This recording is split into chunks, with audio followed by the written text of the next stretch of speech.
Live from New York. It's the show that just loves lasagna. This guy is just out of his mind today.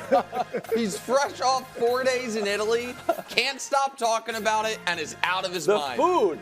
Holy cow. He comes in hot No one takes. talks about it. It's like, oh, the What's food in great? Italy. You didn't know the food. No, it's like was seeing, great. it's like when we knew Wemby was tall and we went to see him like, Wemby is. Like, yeah, everyone talks about it, not enough at the same time. First things first. Today, barely get to 3.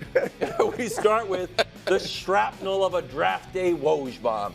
While outlining some draft day trades, Woj wrote, the Suns have said they're keeping Durant for now, but that could change next season. Uh-oh, Matt Ishbia didn't like that. Phoenix loves Kevin Durant, and Kevin Durant loves Phoenix. What? And we are competing for a championship this year because we have the team to do it. Gotta love draft night. Go Suns! Are you shocked that Durant's trade rumors are percolating? Listen, I don't know how anyone could be shocked. Phoenix is incredibly high on the NBA's no clue what they're doing list. And It might be number 1. Well, I don't know. Detroit exists. The Wizards are out there's there. some bad I mean, there are teams out some. there. But the other teams on that list are just in this perpetual no man's land of rotating through coaches, not having star players. Now, the Suns are rotating through coaches, but they do have. They were recently in the finals, and they have 2 top 20 players in the league. The fact of the matter is this. They are right now in the grasp of one of, to use your buddy's coined phrase, new owner syndrome, one of the worst cases of it in NBA history. And because they have just pressed the accelerator down fully for Kevin Durant, made sense but was risky. For Bradley Beal, didn't make sense, was incredibly risky. And I think now Brew is in something of denial about how close they actually are to contention, that the team might view this roster's championship aspirations differently than the players on it. So it wouldn't shock me at all if Kevin Durant's like, yeah, I've kind of always been restless, and this is not going the way I thought it was going to go, and I wouldn't want to be here. I think it would be smart if Phoenix traded Kevin Durant and accepted their reality of we're not contending during what is left of his, tail end of his prime. Yeah. But I don't think they're going to do it before the season because I don't think Matt Ishbia wants to accept that reality. You said a lot there. First of all, let's say Houston was one of the teams rumored to be interested in Durant. I don't think that'll happen. If I was Houston, I'd be more interested in Devin Booker. Well, sure. They're younger. I'm trying to win. I don't think Durant's winning any more chance. If the team he needs to go to has to be really close. OKC. Like Milwaukee or OKC. Somebody like that where he's just that final piece. He's not leading you anywhere. I'm sorry, he's not. Not to a championship. He didn't lead teams to championships in his prime. So he's going to do it at 36. He'll be 36 when the season starts. It's not happening. Now, as far as I don't think they'll trade him. All right? I don't think you pay Mike Budenholzer. Sure, he can build a program. He's done that. But I think you bring in Mike Budenholzer for $10 million a year because you feel like we got a roster that's right there. And you do have 3, but you do have, part of the problem, and look, I don't think they're winning a championship. But I'm saying part of the problem is health, and that's always a problem with Bradley Beal. But they've got 3 healthy stars. If they have 3 healthy stars, Yusef Nurkic, Grayson Allen, it's okay. But I think you got to give it a shot and then see how things go before you make changes. Wasn't this year giving it a shot? Yeah, well, they can say everybody was hurt, or at least Beal. But they weren't in the playoffs. They were hurt, but they hadn't developed chemistry. Okay. I'm with you in that. I don't think they're going anywhere. I just don't think they're going to make the trade. Here's the other thing before you go. I don't want to hear from Kevin Durant that you want out. Oh, see, that's what I was going to ask you. Yeah. Who are you to be wanting out? It's like he didn't say it's the same thing yet. as right. There's rumor. It's like Joel Embiid. I don't want to hear from you that you want out. You're part of the reason we can't go far. Joel Embiid has no business saying to the Sixers, I want out, because he can't stay healthy, which is part of their problem. And Kevin Durant If the Suns can't go further, part of it is you. Okay, part of it is because you didn't play as well as you should in the playoffs, and you let a young boy talk trash to you and then kick you out of the playoffs in 4 games. I mean, at some point, guys got to look in the mirror. If I'm supposed to be that good, then I got Devin Booker. But I got Bradley Beal. Well, yeah, let's get it done. Sometimes you have Bradley Beal. And also, I just don't want to hear from a superstar that's not delivering that I want out. For the record, poor Joel Embiid's at home like, what the heck? First thing first back, I didn't say anything. I'm just saying. I'm trying to get Paul George here. I'm not asking you. And Kevin Durant hasn't said anything. Right. I was going to ask you, it feels like once you're in trade rumors and it's a little bit of like, you know what? So I disagree with Brew entirely on this. I wish Kevin Durant would ask out. Oh. Again? Here's the thing, man. He's a wanderer. And whether he stays in Phoenix or doesn't stay in Phoenix, that is going to be his rep. Wanderer. A wanderer. Like a Rolling Stone. He just he is restless, and he seems unable to find basketball peace. And he has had a lot of different environments, and he's found it nowhere. And it's not just about the winning, because he was at the apex of the winning, and it's not like, oh, but I wasn't a big part of it. No, you were the Finals MVP, and that, by the way, I supported him in leaving that, because I did think he had more to go prove. Brooklyn didn't happen for him the way he wanted to. Phoenix is not happening. So here's the point I'm making, Brew. If he were to ask out, it doesn't change his rep at all. The only thing that can change his rep is if we see him on another significant postseason run. Because Kevin Durant, like, honest to God, does he have a single really memorable moment as a Sun? No. It's like, wait, didn't he and Booker both score like 40 in a playoff series against the Nuggets? I think, like, they set some record or what? Nothing. Durant, post-Warriors Durant, the last 5 years, it's somewhat similar to what I say about Josh Allen, which is his best win was a loss. Post-Warriors Kevin Durant, what's the apex? Yeah. The foot on the line game. Right. Where he played unimpeachably great, could have won. Maybe they win the title if they do it that year, all those things, but they lost in round 2, like that Bills team, by the way. And so the point, like But where do you, I mean, again, Milwaukee, sure, that'd be awesome, but where do you want to see him go? Like you said, he can't find happiness anywhere. So I don't think that Houston's the answer. Yeah, and I don't think Milwaukee's realistic. I think right now, I think Phoenix is super far away, and I think in part because I don't think even healthy Bradley Beal is a top 30 guy. I don't think I think Bradley Beal at this point in his career is not that player anymore. And I like Bradley Beal, and he had a very nice, he's had a nice career, but I don't think he's that player anymore. So it has been 7 years since we've seen Kevin Durant play a playoff game outside of round 2. 7 years. Are we blaming that on everybody else around him? No, I am not. What I am saying, though, is I don't think he any longer, at 36 years old, is capable of dragging a team to contention. So I would like to see him in a better basketball situation because he's still an awesome player. And he's still a legend of the game that we are going to go his entire 30s and not see a relevant playoff game. Can I ask you a question, bro? Yeah. Okay, so suppose Kevin Durant saw this segment and he texted you. Text Joel Embiid. What's this guy talking about? He's like, hey, Brew, question for you. Yeah. You said yourself, we can't win. Right. I really want to win, and I happen to agree with you. What do you think I should do? Outside of play better. I mean, look, his legacy isn't changing, right? It would be a great, sexy storyline if he went to a better team, but I just get tired of people blaming everybody else. Now, Brooklyn is a legit, and you guys mock me all the time about it. They didn't have a legitimate chance except for little small stretches, right? Because Harden was hurt, Kyrie was hurt, or wouldn't take the vaccination, all that stuff. So that's legit.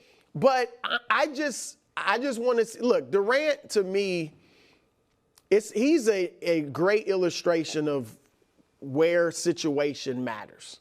Because if he had stayed, and I'm with you, I supported him when he left Golden State.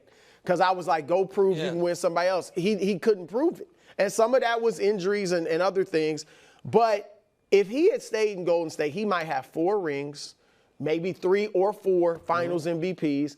And people are actually talking about him as maybe a top 10 player of all time instead of Steph. Some might be arguing him or LeBron. I don't know. But this era would be LeBron, KD era, maybe the LeBron, KD, Steph era. You know what it is now? Because he left Golden State, it's the LeBron, Steph era. Yeah. KD's not in the era. I mean, he's a star, he's a superstar, Hall of Famer, all that. But it is the LeBron, Steph era. And part of it is because we know Durant hasn't been a great leader. That's not necessarily his personality. That's fine. But I'm going to say this, too. Because, Nick, you got him firmly in the top 20 players of all time. Yeah. I don't think he's firmly in the top 20 players of all time. And it is, and reason I say that is because he hasn't proven he can lead a team to a championship. The Golden State teams were ready-made right there, and he was great, but he didn't lead them. And I look at Kevin Durant. He's a great shooter. He is. I said he's a poster boy for right situation or wrong situation. He's also a poster boy for hard work, works his tail off on what he wants to work on. Name one thing he's added to his game. He is a great scorer. Has he added any? He's a solid rebounder, solid defender, solid passer. Has he added any? He has not even adjusted with the three-point era. He takes 5 3-pointers a game. He's a great three-point shooter. He's 39% for his career. He should be shooting 9 3-pointers a game. He hasn't even made that adjustment. So I don't want to hear about you don't have the teammates, you don't have the plays, you don't have the coach. Get it done. But he's 30. But I feel like this is a more fair take 4 years ago. He's now 36. He's now and again, like that is the age Michael Jordan was when he played his final game with the Bulls. But LeBron all of a sudden started taking more threes. But that's not fair for everybody else. Well, Durant's numbers are the same. It's just like LeBron. His numbers are the same as they've always been. And so I guess and this is the last thing I'll say. I think a lot of what you're saying is maybe a little harsh, but in general correct. But that's kind of why I think he has nothing to lose by moving on. Because it's not like whether or not he stays or leaves Phoenix is going to determine if you look at Kevin Durant as like a one-team guy. That's never going to happen. So if he could find a better basketball situation and play some conference finals, and I think he made a wrong choice. I think he made a wrong choice in teaming up with Kyrie. I think he made a wrong choice in thinking he and Booker were going to be great in Phoenix. I think he made bad GM decisions for the player Kevin Durant. But I still think he's good enough to kick ass in a conference finals. Yeah. But I want to see him we haven't, again, since the 2018 finals, he has played 11 minutes post round 2, and that was the game he blew his Achilles. I mean, that part of the story sucks. Hot start. We're back. That was a lot of takes you had saved up there. Yeah. Did Lakers fans be? I mean, credit where it's due. I've been a very vocal critic of Rob Pelinka and the Lakers front office. But this is, I think, an exceptional pick. This is a kid that scored 35 or more 6 times in just the last year. He was a smaller college and then was at Tennessee. He doesn't have the rivals pedigree that you guys know I value. But his 1 year of big-time college basketball, he was exceptional. I was certain San Antonio would take him at 8 if he were there. And then when he started dropping, I was like, Daryl's going to get him at 16 because he will spread the floor and, be a plug-and-play. Again, rookies don't typically have a huge impact in the league, but if they have one elite skill set, you can sometimes drop them in and they do something like what the Mavs were able to do with, the center, Derek Lively. It was, and they can make an impact. So there haven't been a lot of moves Lakers front office has made that I've applauded. I applaud this one wholeheartedly. I think it's an excellent pick. Look, he started junior college. He played, 2 years at Northern Colorado. Yes, and then was great at Tennessee. All right, he's 23 years old playing against kids that are younger than him. They shouldn't be happy. They should be ecstatic. Ecstatic. He got you again. I got you. He got you again. He got you again. No, but see, I'm with Nick. Yeah. I love the pick. Yeah. And I know he is 23. And I don't care about is something, but I care about the top 3 picks. But here's the reason scouts do look down on that, because you are playing against younger kids. Everybody your age that is like really nice is already in the NBA. However, players like this, it's kind of like the Villanova guys. They come in. I love his journey. Like the fact that he has gone from JUCO to Northern Colorado to starring at Tennessee, it shows a work ethic. It shows a mental toughness. And I think he's going to come in, he's going to be a sponge. He's got some athleticism, even though people know him for his shooting, but he can create his own stuff. I'm not predicting stardom, but I think he is a great pick at 17 and a guy that can really help them out. Can I say one thing for the Lakers specifically? Assuming LeBron's back, I want a guy at 17 that is older.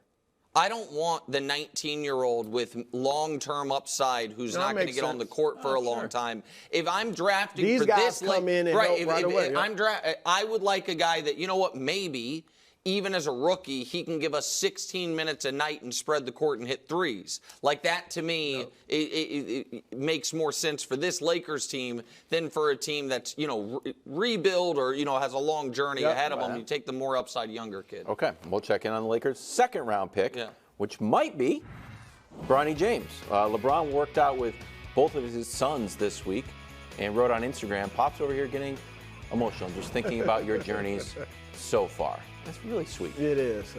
Here's a recent history of the 55th pick, which the Lakers have. It's a lot of guys that either are development guys or don't have a ton of on their resume. Some decent overseas experience there when Josh and I were grinding some overseas tape. People remember Kyle Guy from Virginia, but it's not even a lot of big, and Aaron Wiggins from Kentucky, not even a lot of big college names. Yeah, so I had Josh make that I feel like the nepotism angle has run wild. And it's just like, guys, the 55th pick usually doesn't work out, so you can take a flyer on a superstar son. So what are the chances that they select Bronny? I think it's darn near 100%. I think Bronny will be, assuming he's there, I don't think any other team's going to take him. They will take him at 55. I think LeBron will re-sign with them for 3 years, $160 million, and they will play together, and it'll be a great story. The nepotism angle, it's obviously there. I don't think they draft a player the equivalent of Bronny at 55 if he's not LeBron's son. But nepotism is rampant in the NBA. Michael Malone, David Adelman, anyone? Their father's coaching the league. That's just to name a few. All right, it's throughout the league. And so what LeBron is doing is giving him a chance.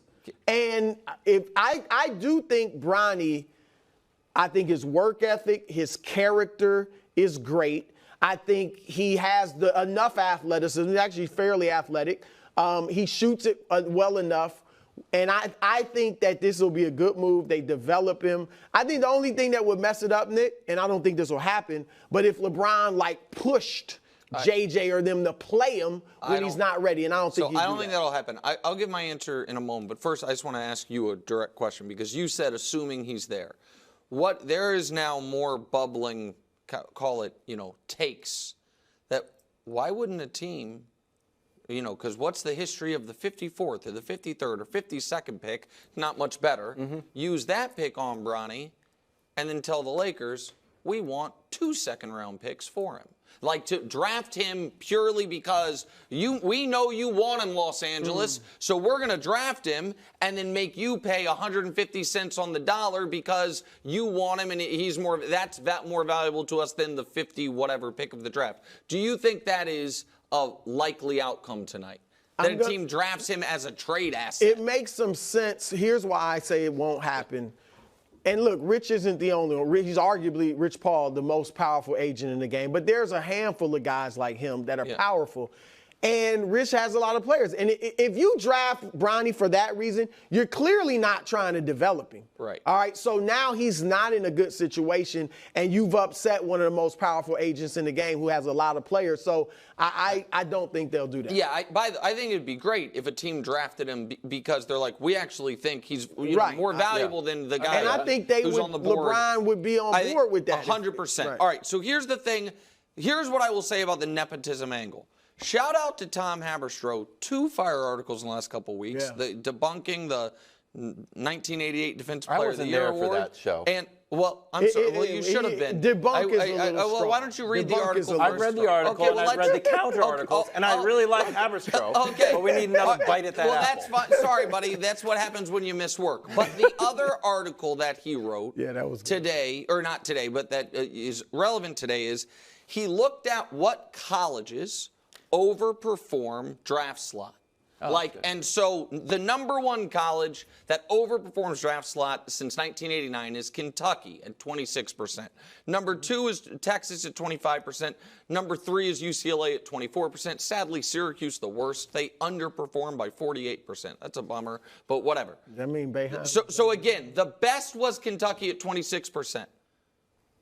Kids of NBA players. Oh, I like this. Overperform draft slot by 30%. Yeah. So the nepotism angle is people hear LeBron and they're like, oh, that's the whole thing of it.